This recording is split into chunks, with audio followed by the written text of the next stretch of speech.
आप सुन रहे हैं बुक सुनो, जहां कहानियां सिर्फ शब्द नहीं होती बल्कि सोच बदलने वाली शक्ति बन जाती है। आत्मविकास से लेकर जीवन के गहरे रहस्यों तक हर अध्याय, हर आवाज आपकी जिंदगी को एक नई दिशा देने के लिए। तो चलिए आज कुछ नया सोचते हैं बुक सुनो के साथ। यह कहानी एक गुमसुम और नकारात्मक सोच वाले लड़के से शुरू होती है। उसके स्कूल के ग्रेड्स खराब थे, परिवार परेशान रहता था और दोस्त भी दूर हो गए थे। वह महसूस करता था कि वह एक नकारात्मक स्थिति में फंस गया है, जहां कुछ भी अच्छा नहीं हो सकता। एक दिन बिना किसी मकसद के वह पास की लाइब्रेरी में चला जाता है। शेल्फ्स के बीच घूमते हुए उसकी नजर एक शांत और खुश व्यक्ति पर पड़ती है। उस आदमी ने लड़के की परेशानी को भांप लिया और उससे पूछा कि क्या सब ठीक है। लड़के ने जवाब दिया कि उसे जिंदगी में कुछ समझ नहीं आ रहा। उस आदमी ने मुस्कुराते हुए कहा कि लड़के की परेशानी उसकी सोच में है और तुम जो सोचते हो वही बन जाते हो। यह सुनकर लड़का थोड़ा अजीब महसूस करता है। आदमी उसे you become what you think नाम की किताब दिखाता है, जिसके लेखक शुभम कुमार सिंह हैं। किताब का पहला पन्ना दी पावर ऑफ थॉट्स के बारे में बात करता है। इसमें बताया गया है कि हमारे विचार, थॉट्स ही हमारी वास्तविकता, रियलिटी को आकार देते हैं। हमारी सोच ही हमारे अनुभवों, एक्सपीरियंस और परिणामों, आउटकम्स का आधार होती है। यदि हम बार बार नकारात्मक सोचते हैं तो जीवन में वही नकारात्मकता आती है, लेकिन अगर हम अपनी सोच को सकारात्मक रखते हैं तो जीवन बदल सकता है।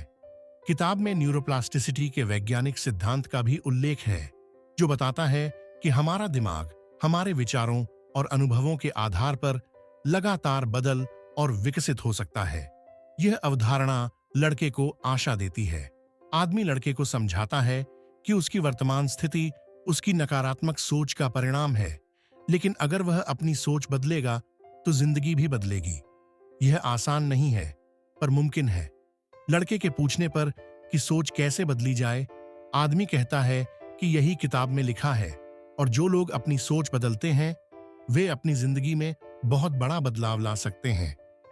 शुरुआत में लड़का थोड़ा अजीब महसूस करता है, लेकिन उसे एक उम्मीद की किरण दिखती है। वह किताब पढ़ने का फैसला करता है और आदमी उसे याद दिलाता है कि सिर्फ पढ़ने से कुछ नहीं होगा, उसे अपनी सोच और जिंदगी दोनों पर काम करना होगा। घर आकर लड़का किताब के और अध्याय पढ़ता है और समझता है कि कैसे छोटे छोटे सकारात्मक विचार उसके कार्यों, एक्शंस और निर्णयों, डिसीजंस को प्रभावित कर सकते हैं। जब भी उसे नकारात्मकता महसूस होती, वह अपनी सोच बदलने की कोशिश करता। कुछ ही दिनों में उसे अपनी ऊर्जा में बदलाव महसूस होता है। वह पहले जितना निराश नहीं लगता। जब भी कोई नकारात्मक विचार आता, वह खुद से कहता कि वह इससे बेहतर कर सकता है। वह अपने ग्रेड्स पर काम करना शुरू करता है और हार नहीं मानता। उसे यह बात समझ आने लगती है कि अगर उसकी सोच स्पष्ट और सकारात्मक हो तो कुछ भी संभव है। हालांकि उसे पता था कि यह सफर लंबा है और सिर्फ एक किताब से सब कुछ नहीं बदल सकता, लेकिन अब उसकी जिंदगी को एक दिशा मिल गई थी, जो उस किताब और उस आदमी की वजह से थी। कुछ हफ्तों बाद लड़के की जिंदगी में धीरे धीरे बदलाव साफ दिखने लगता है और उसे एक नया मकसद महसूस होता है। लाइब्रेरी की किताब उसकी सोच बदलने में मदद कर रही थी, पर उसके मन में अभी भी सवाल थे, खासकर उसके सबकॉन्शियस माइंड को लेकर। वह यह नहीं समझ पा रहा था कि उसकी सोच इतनी गहरी कैसे है और वह इसे कैसे बदल सकता है। एक दिन वह फिर से लाइब्रेरी जाता है और उस आदमी से मिलता है। वह बताता है कि किताब से काफी कुछ सीखने को मिला, पर कुछ चीजें अभी भी समझ नहीं आ रही हैं। आदमी मुस्कुराता है और उसके सवाल पूछता है। लड़का कॉन्शियस और सबकॉन्शियस माइंड के बारे में पूछता है और वे कैसे काम करते हैं, यह जानना चाहता है। आदमी समझाता है कि कॉन्शियस माइंड वह है जो वर्तमान में सक्रिय है जब हम सोचते हैं, बात करते हैं या किसी काम पर ध्यान देते हैं, जबकि सबकॉन्शियस माइंड पृष्ठभूमि में चलता रहता है और हमारी आदतों, हैबिट्स, विश्वासों, बिलीव्स और गहरी भावनाओं, डीप रूटेड इमोशंस को नियंत्रित करता है। आदमी बताता है कि एक तरह से सबकॉन्शियस माइंड ज्यादा महत्वपूर्ण है क्योंकि हमारी जिंदगी का बड़ा हिस्सा इसी से नियंत्रित होता है। हमारी आदतें, काम करने का तरीका और यहां तक कि सोचने का तरीका भी सबकॉन्शियस माइंड का हिस्सा है। विश्वास सबसे बड़ी बात है जो बचपन के अनुभवों या आसपास के लोगों की बातों से बनते हैं और सबकॉन्शियस माइंड में गहराई से बैठ जाते हैं। ये विश्वास एक फिल्टर का काम करते हैं। अगर विश्वास नकारात्मक है तो हर परिस्थिति में नकारात्मकता दिखेगी। लड़का पूछता है कि क्या वह अपने सबकॉन्शियस माइंड को नियंत्रित नहीं कर सकता? आदमी बताता है कि नियंत्रित करना मुश्किल है पर नामुमकिन नहीं। सबकॉन्शियस माइंड को रिप्रोग्राम किया जा सकता है। इसके लिए कुछ तकनीकें हैं: एफर्मेशंस, सकारात्मक घोषणाएं, विजुअलाइजेशन, कल्पना और मेडिटेशन, ध्यान। इन तकनीकों से धीरे धीरे सबकॉन्शियस माइंड को सकारात्मक विश्वासों से भरा जा सकता है। आदमी उदाहरण देता है कि अगर हम हर दिन खुद से कहें, मैं कॉन्फिडेंट हूं, मैं सक्सेसफुल हूं, तो धीरे धीरे सबकॉन्शियस माइंड इसे सच मानने लगेगा। ये एफर्मेशंस सबकॉन्शियस माइंड में जाकर विश्वास बन जाते हैं और फिर वास्तविकता को आकार देने लगते हैं। विजुअलाइजेशन भी एक शक्तिशाली तकनीक है। जब हम किसी लक्ष्य को सोचते हैं और उसे दिमाग में हकीकत की तरह महसूस करते हुए कल्पना करते हैं, तो सबकॉन्शियस माइंड उस चीज को सच मानने लगता है। उदाहरण के लिए, खुद को सफल इंसान के रूप में कल्पना करना, लोग कैसे सराहना कर रहे हैं, ये सब सोचने से सबकॉन्शियस माइंड इसे सच मानेगा और हमारी क्रियाएं उसी दिशा में जाने लगेंगी। लड़का पूछता है कि क्या इससे सारी समस्याएं हल हो जाएंगी?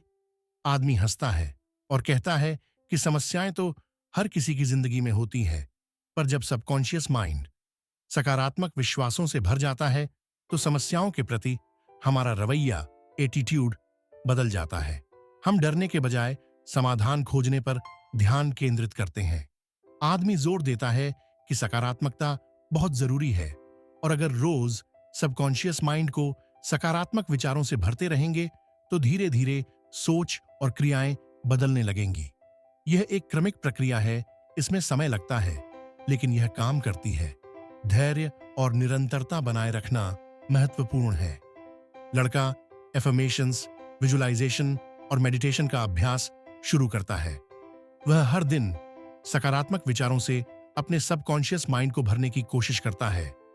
धीरे धीरे उसे अपनी सोच और कार्यों में सूक्ष्म बदलाव महसूस होते हैं। वह परिस्थितियों के प्रति अधिक शांत और केंद्रित महसूस करने लगता है।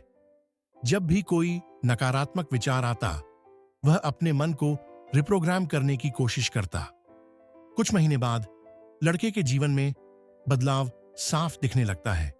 उसने अपनी सोच और सबकॉन्शियस माइंड को काफी हद तक रिप्रोग्राम करना सीख लिया था। वह एक नई ऊर्जा और आत्मविश्वास महसूस कर रहा था, लेकिन उसे लगता था कि कुछ और भी है जो उसे पूरी तरह से बदल सकता है। वह फिर लाइब्रेरी जाता है और आदमी से मिलता है। वह लॉ ऑफ अट्रैक्शन के बारे में जानना चाहता है। आदमी बताता है कि लॉ ऑफ अट्रैक्शन, आकर्षण का सिद्धांत, एक सार्वभौमिक सिद्धांत है। यह कहता है कि तुम्हारी सोच और भावनाएं तुम्हारी जिंदगी की सच्चाई को आकर्षित करती हैं। सकारात्मक विचार और भावनाएं सकारात्मक अनुभव लाती हैं और नकारात्मकता नकारात्मक अनुभव। आदमी समझाता है कि हमारी सोच और भावनाएं वाइब्रेशंस, कंपन पैदा करती हैं। हर विचार और भावना की एक विशिष्ट वाइब्रेशन होती है। जब हमारे विचार और भावनाएं एक साथ आती हैं तो वे उस वाइब्रेशन को ब्रह्मांड, यूनिवर्स में भेजते हैं और ब्रह्मांड उसी वाइब्रेशन के अनुसार हमें अनुभव लौटाता है। इसे वाइब्रेशनल अलाइनमेंट कहते हैं। लड़का पूछता है कि क्या सिर्फ सोचने से चीजें मिल जाती हैं? आदमी कहता है कि सिर्फ सोचना काफी नहीं है, इमोशंस, भावनाओं और वाइब्रेशंस को भी इच्छा, डिजायर के साथ अलाइन करना होता है। भावनाएं हमारी वाइब्रेशंस का सबसे बड़ा संकेत होती हैं। अगर किसी इच्छा के बारे में सोचने पर उत्साह, खुशी या सकारात्मकता महसूस होती है तो वाइब्रेशंस अलाइन हैं। लेकिन अगर संदेह, डर या नकारात्मकता महसूस होती है तो वाइब्रेशंस मिसमैच हैं। आदमी कहता है कि सिर्फ सकारात्मक भावनाएं महसूस करना आसान नहीं है, क्योंकि कभी-कभी सबकॉन्शियस विश्वास इच्छाओं से टकराते हैं और भावनाओं को प्रभावित करते हैं। इसलिए इमोशनल अवेयरनेस महत्वपूर्ण है। हमें यह समझना होगा कि हम कैसा महसूस कर रहे हैं और फिर भावनाओं को बदलने का तरीका सीखना होगा।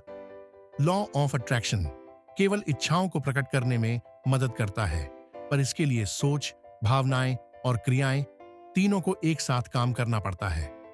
धैर्य और विश्वास, फेथ रखना बहुत जरूरी है। लॉ ऑफ अट्रैक्शन के अभ्यास के लिए कृतज्ञता, ग्रेटिट्यूड एक शक्तिशाली उपकरण है। जब हम कृतज्ञ होते हैं तो वाइब्रेशंस अपने आप ऊंची हो जाती हैं। हर दिन उन चीजों के लिए धन्यवाद देना जो हमारे पास हैं, वाइब्रेशंस को सकारात्मक दिशा में सेट करता है। विजुअलाइजेशन के दौरान भावनाओं पर भी ध्यान देना चाहिए। जब हम लक्ष्यों को प्राप्त करते हुए कल्पना करते हैं तो यह देखना चाहिए कि हम कैसा महसूस कर रहे हैं। उत्साह और खुशी महसूस करना सही दिशा में होने का संकेत है। आदमी कहता है कि हमेशा सकारात्मक सोचना मुमकिन नहीं है और यह ठीक है। जब भी नकारात्मक भावनाएं आएं, उन्हें स्वीकार करें, समझें कि वे क्यों आ रही हैं और धीरे धीरे उन्हें बदलने की कोशिश करें। इसमें मेडिटेशन, गहरी सांसें, डीप ब्रीथिंग और माइंडफुलनेस तकनीकें मदद कर सकती हैं। लड़का समझता है कि उसकी सोच और भावनाएं ही उसकी जिंदगी की दिशा तय करेंगी। उसे सिर्फ अपनी वाइब्रेशंस को सही दिशा में अलाइन करना था। अगले कुछ दिनों तक लड़का कृतज्ञता अभ्यास, विजुअलाइजेशन और मेडिटेशन को अपनी दिनचर्या का हिस्सा बनाता है। वह अपनी भावनाओं पर ध्यान देना शुरू करता है और नकारात्मक भावनाओं को पहचान कर उन्हें बदलने की कोशिश करता है। अब उसकी जिंदगी में नियंत्रण और सकारात्मकता की एक नई भावना आ गई थी। कुछ हफ्तों बाद लड़के की जिंदगी में सकारात्मक बदलाव दिखते हैं, पर कभी-कभी उसे फिर भी नकारात्मकता महसूस होती है। वह समझ नहीं पाता कि लॉ ऑफ अट्रैक्शन का अभ्यास करने के बाद भी नकारात्मक विचार क्यों आते हैं। वह फिर से लाइब्रेरी में उस आदमी से मिलने जाता है। आदमी बताता है कि हर इंसान की सोच में कुछ सीमित विश्वास, लिमिटिंग बिलीफ्स होते हैं जो रुकावटें पैदा करते हैं। ये अक्सर बचपन या पिछले अनुभवों से आते हैं। लोग अक्सर इन्हें बिना जाने ही जीते रहते हैं और ये निर्णयों और कार्यों पर बुरा असर डालते हैं। सीमित विश्वासों को पहचानने का सबसे अच्छा तरीका सेल्फ रिफ्लेक्शन, आत्मचिंतन और इंट्रोस्पेक्शन, आत्मनिरीक्षण है। जब किसी परिस्थिति में फंसा हुआ महसूस हो तो अपने विचारों पर ध्यान देना चाहिए। खुद से पूछे जाने वाले वाक्य जैसे मैं यह नहीं कर सकता या मैं इतना अच्छा नहीं हूं ही सीमित विश्वासों को उजागर करते हैं। इन विश्वासों को बदलने की प्रक्रिया को कॉग्निटिव रिस्ट्रक्चरिंग कहते हैं। जब नकारात्मक विचार या सीमित विश्वास महसूस हों तो उन्हें चैलेंज, चुनौती देना चाहिए। खुद से पूछना चाहिए कि ऐसा क्यों नहीं कर सकते? क्या इस विश्वास का कोई ठोस प्रमाण है या यह सिर्फ मन की गलतफहमी है? अक्सर नकारात्मक विचार बिना किसी वास्तविक आधार के आते हैं। अगला कदम नकारात्मक विचारों को रिफ्रेम, पुनर्गठित करना है। इसका मतलब है सोच को इस तरह बदलना कि वह विकास का समर्थन करे। उदाहरण के लिए, मैं यह काम नहीं कर सकता को बदलकर शायद अभी मैं यह काम नहीं कर पा रहा हूं, लेकिन मैं इसे सीख सकता हूं कहना। यह सोच को फिर से लिखने जैसा है और इसमें अभ्यास की आवश्यकता है। माइंडफुलनेस का अभ्यास भी मदद करता है। इसका मतलब है विचारों और भावनाओं को बिना जज किए ऑब्जर्व करना, जिससे नकारात्मक विचारों को तुरंत पहचाना और रिफ्रेम किया जा सके। नकारात्मक सोच अक्सर नकारात्मक भावनाओं जैसे डर, संदेह या अपराध बोध, गिल्ट से जुड़ी होती है। विचारों को रिफ्रेम करने से भावनाएं भी बदलने लगती हैं और सकारात्मक भावनाओं में रहने से जीवन में आशावाद, ऑप्टिमिज्म और सकारात्मकता बढ़ती है। भावनाओं को अनदेखा नहीं करना चाहिए, बल्कि उन्हें स्वीकार करना चाहिए, समझना चाहिए कि वे क्यों आ रही हैं और फिर सचेत रूप से उन्हें सकारात्मक भावनाओं से बदलने की कोशिश करनी चाहिए। गहरी सांसें, मेडिटेशन और जर्नलिंग जैसी तकनीकें मददगार हो सकती हैं। आदमी बताता है कि नकारात्मकता से पूरी तरह छुटकारा पाना असंभव है, क्योंकि हम इंसान हैं। और नकारात्मक विचार आएंगे ही। लेकिन महत्वपूर्ण यह है कि हम उन्हें कैसे संभालते हैं। जब हम नकारात्मकता को पहचानने और चैलेंज करने की आदत बनाते हैं तो उसकी शक्ति कम हो जाती है और सकारात्मकता जीवन में आने लगती है। लड़का समझ जाता है कि नकारात्मक सोच को पूरी तरह रोकना संभव नहीं है, लेकिन उसे नियंत्रित और रिफ्रेम करना उसके हाथ में है। उसे अपनी सीमित विश्वासों को पहचानना होगा, नकारात्मक विचारों को चैलेंज और रिफ्रेम करना होगा, भावनाओं पर ध्यान देना होगा और माइंडफुलनेस का अभ्यास करना होगा। यह एक प्रक्रिया है जिसमें अभ्यास से सोच को सकारात्मक और सशक्त बनाने की दिशा में ले जाया जा सकता है। लड़का कॉग्निटिव रिस्ट्रक्चरिंग का अभ्यास करता है और अपनी सोच में बदलाव महसूस करता है। कुछ महीने बाद लड़के की सोच काफी हद तक सकारात्मक हो जाती है, लेकिन उसे अभी भी महसूस होता है कि कुछ कमी है। वह अक्सर थका हुआ और कम ऊर्जावान महसूस करता है और कभी-कभी बीमारियां भी घेर लेती हैं। वह फिर लाइब्रेरी जाता है और अपनी शारीरिक स्वास्थ्य की समस्या बताता है। आदमी समझाता है कि हमारी शारीरिक स्वास्थ्य का सीधा संबंध हमारी मानसिक स्वास्थ्य से है। यह माइंड बॉडी कनेक्शन कहलाता है। जैसा हम सोचते हैं वैसा ही हमारा शरीर प्रतिक्रिया करता है। सकारात्मक सोच का शरीर पर सकारात्मक असर होता है और नकारात्मक सोच का नकारात्मक असर। वैज्ञानिक रूप से यह साबित हो चुका है।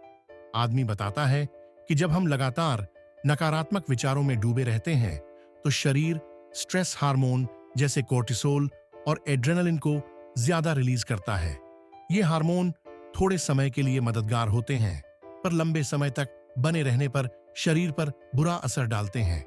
इसके विपरीत सकारात्मक सोच स्ट्रेस हार्मोन को कम करती है और शरीर को आराम देती है। लड़का समझता है कि शारीरिक स्वास्थ्य सुधारने के लिए भी सकारात्मक सोचना होगा। सकारात्मक सोच का न केवल मानसिक बल्कि शारीरिक स्वास्थ्य पर भी गहरा असर होता है। कई शोधों ने दिखाया है कि जो लोग आशावादी होते हैं उनका इम्यून सिस्टम मजबूत होता है, वे जल्दी बीमार नहीं पड़ते और उनकी रिकवरी की संभावना ज्यादा होती है। आशावादी लोगों की हार्ट हेल्थ बेहतर होती है और जीवन प्रत्याशा लाइफ एक्सपेक्टेंसी भी ज्यादा होती है। शारीरिक स्वास्थ्य सुधारने के लिए सकारात्मक सोच को और गहरा करना होगा और स्ट्रेस मैनेजमेंट, तनाव प्रबंधन पर काम करना होगा। स्ट्रेस शरीर का सबसे बड़ा दुश्मन है जो शरीर और दिमाग दोनों को कमजोर करता है। स्ट्रेस मैनेजमेंट के लिए स्ट्रेस ट्रिगर्स को पहचानना और उन्हें मैनेज करने के तरीके खोजना जरूरी है। गहरी सांसें और मेडिटेशन स्ट्रेस को तुरंत कम करने के बेहतरीन तरीके हैं। सांसों पर ध्यान देने से नर्वस सिस्टम शांत होता है और स्ट्रेस हार्मोन का स्तर कम होता है। मेडिटेशन और ब्रीदिंग एक्सरसाइज शरीर और दिमाग दोनों को शांत करती है। कृतज्ञता अभ्यास भी संपूर्ण वेलबीइंग के लिए महत्वपूर्ण है। जब हम कृतज्ञता महसूस करते हैं तो मन स्वाभाविक रूप से सकारात्मक विचारों की ओर शिफ्ट होता है, जिसका सीधा असर शरीर पर पड़ता है। नियमित रूप से कृतज्ञता अभ्यास करने से मन स्वाभाविक रूप से आशावादी होने लगता है। वेल बीइंग के लिए आशावाद, ऑप्टिमिस्ट भी बहुत जरूरी है। जब हम भविष्य के बारे में आशावादी रहते हैं तो शरीर उस आशावाद को महसूस करता है, स्ट्रेस कम होता है और इम्यून सिस्टम मजबूत होता है। लड़का समझता है कि मानसिक और शारीरिक स्वास्थ्य गहराई से जुड़े हुए हैं। शारीरिक स्वास्थ्य का एक बड़ा हिस्सा मानसिक स्थिति पर निर्भर करता है। सकारात्मक और आशावादी सोचने पर शरीर भी उस सकारात्मकता को महसूस करेगा। इसके साथ ही अच्छा पोषण, न्यूट्रिशन, नियमित व्यायाम, रेगुलर एक्सरसाइज और पर्याप्त नींद, प्रॉपर स्लीप भी शारीरिक वेल बीइंग में योगदान करते हैं। लेकिन अगर सोच नकारात्मक रहती है तो ये प्रयास कम प्रभावी होंगे। आदमी जोर देता है कि इन सब चीजों का संतुलन बनाना होगा। माइंड बॉडी कनेक्शन का अर्थ है सोच, भावनाएं और शारीरिक क्रियाओं का ध्यान रखना। जब ये तीनों अलाइन होते हैं तभी जीवन में सच्चा वेलबीइंग, ट्रू वेलबीइंग आता है। आदमी कहता है कि सकारात्मकता और कृतज्ञता केवल मानसिक स्वास्थ्य के लिए ही नहीं बल्कि शरीर के लिए भी दवा की तरह है। शारीरिक रूप से कमजोर या थका हुआ महसूस होने पर सोच पर ध्यान देने से सकारात्मक सोच शारीरिक शक्ति भी बढ़ा सकती है। लड़का समझ जाता है कि उसका पूरा जीवन उसकी सोच और उसके शरीर के बीच की गहरी कड़ी पर आधारित है। उसने तय किया कि वह न केवल अपनी मानसिक स्थिति पर काम करेगा, बल्कि शारीरिक स्वास्थ्य पर भी ध्यान देगा। माइंड बॉडी कनेक्शन को समझकर वह अपने जीवन को पूरी तरह से बदलने के लिए तैयार था। इस यात्रा का अंतिम सबक यह है कि असली वेल बीइंग और सफलता केवल खुद को बेहतर बनाने में नहीं, बल्कि दूसरों की मदद करने में है। कहानी का लड़का इस सीख को अपनी जिंदगी में पूरी तरह अपना चुका था। यह सारांश पुस्तक के मुख्य बिंदुओं और लड़के की सीखने की यात्रा को दर्शाता है, जैसा कि प्रदान किए गए स्रोत में वर्णित है। इसमें सोचने की शक्ति, अवचेतन मन, विश्वास, लॉ ऑफ अट्रैक्शन, नकारात्मक सोच का प्रबंधन, भावनाओं का महत्व और मन शरीर संबंध जैसे प्रमुख अवधारणाओं को शामिल किया गया है। साथ ही इन पर काम करने के लिए विभिन्न तकनीकों का भी उल्लेख है, जो सभी स्रोत सामग्री से लिए गए हैं। ये थी आज की कहानी बुक सुनो के साथ। अगर आपको यह ऑडियो पसंद आया हो तो इसे लाइक करें, शेयर करें और सब्सक्राइब जरूर करें, ताकि अगली प्रेरणादायक कहानी आपसे दूर न जाए। याद रखिए, हर दिन एक नई सोच ला सकता है। बस सुनते रहिए। बुक सुनो।